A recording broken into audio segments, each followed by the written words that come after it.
Rahmat. Ajoyib boks, shiddatli boks.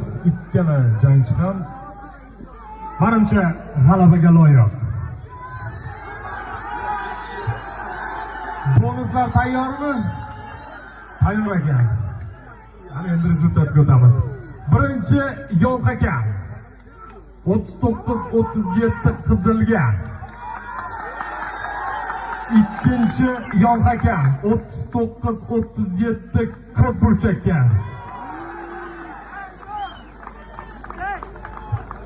Va uchinchi yon hakam 39-37 2-1 hisobi bilan ushbu ajoyib jang g'olibi